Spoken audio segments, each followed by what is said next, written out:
Okay, what I have here, a whole bunch of Australian 1 cent coins.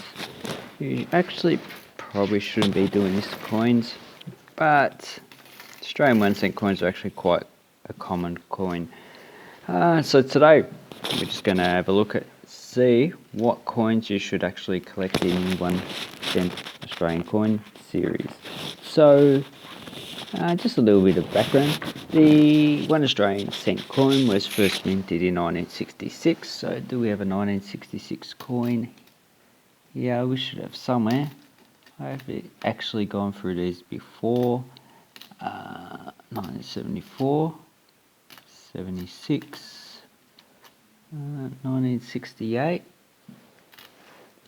Oh, anyway, these coins are actually a high minted coin, so I don't see I have any 1966 coins there. But I do have a 1968.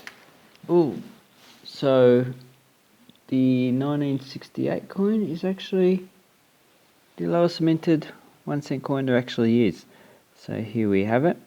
This is actually in very, very good condition. Probably extremely fine, I would say. I'll leave a comment down below if you have a different grade than I do. And probably high very fine to low extremely fine. And as you can see, it has the feather tail glider, which is a small type of possum, and actually glides. You can see the actual wing membranes that are in between the legs. So we have there's a wing membrane, and it actually expands out so it can actually help it to glide. It's like a wing. And here's the feather tail. Here's the whiskers. These actually help it feel it round. And this coin actually has a mintage of 19,903,000, and it actually has a book value of in uncirculated of $30. So this will actually be less, and it's actually a good year to actually collect. So if you get these in uncirculated, you keep it. If it's in pretty poor grade, then it's really only worth like $1 or $2. The other years you want to get is 1967. So did I have one 1967? No, I don't think I do. Not in this lot, but it does have a mintage of about 110 million. But because it was never issued in any sets, so only for circulation, they're actually quite hard to come across in uncirculated grade.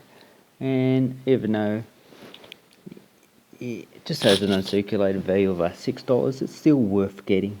Now the coins from probably the early 70s are probably pretty good to get, but they all have a high mintage pretty much, except for the 1968, which I just showed you. So this is a high mint 1972 coin. As you can see, it still has mint luster. Mint luster just means you can see the reflection coming off.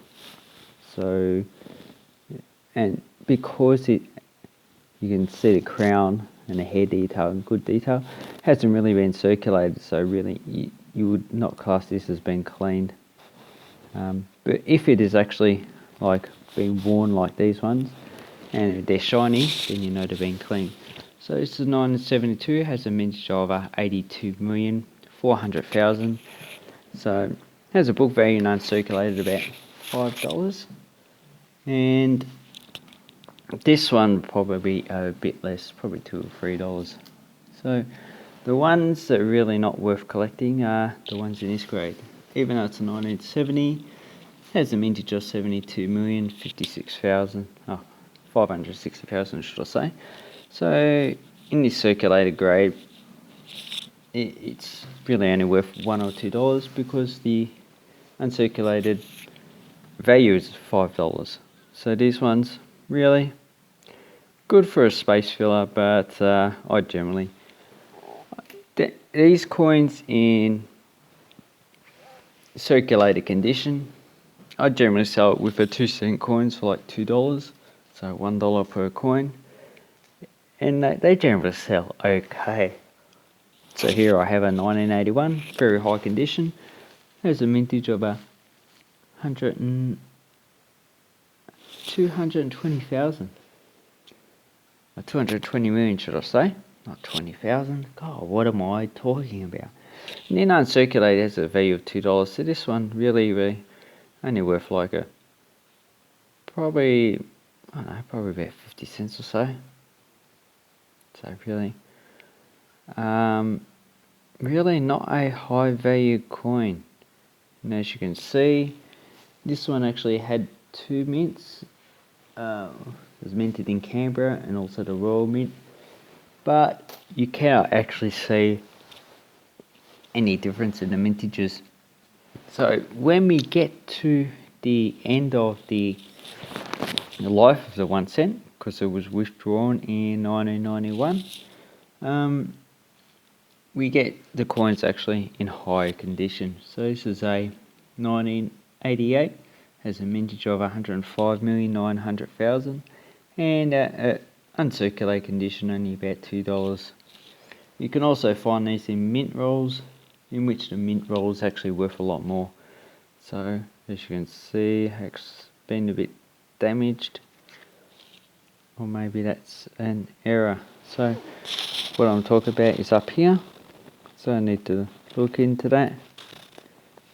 Could be an error. It looks like it's just been damaged. Anyway, so that would actually decrease the value of the actual coin. 1976 has a mintage of 172,930,000. So pretty high mintage. Uncirculated condition $4. So really, it's only really worth collecting in uncirculated if that's you're after the value of the actual coin. But if you're after just a year set, then I would actually just collect all the years and then slowly upgrade them as your collection progresses. So this one has quite a lot of damage on it. As you can see, it's probably I'll have to look into that one, because that might be an error. So when you're looking through these, also look for errors as well. I've seen doubling on 1 cent coins, which make it actually harder to actually tell. So in conclusion to the video, collect coins from the 60s and early 70s in high grade, because they're actually worth a bit of money. After 1975, even the high grade coins are actually pretty common, because you can't get them in uncirculated sets and proof sets, and these coins are actually only worth, I don't know, $1 or $2 at most in this condition, and are only worth being space fillers. Now the coins you don't want to collect are these ones. So this is 1974, has a mintage of 131,720,000. Get rid of that hair. And as you can see, it's gone black. It's still in high grade,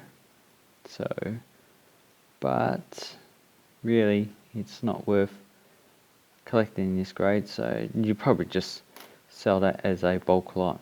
So anyway, those are the 1 cent coins you should actually collect. Let me know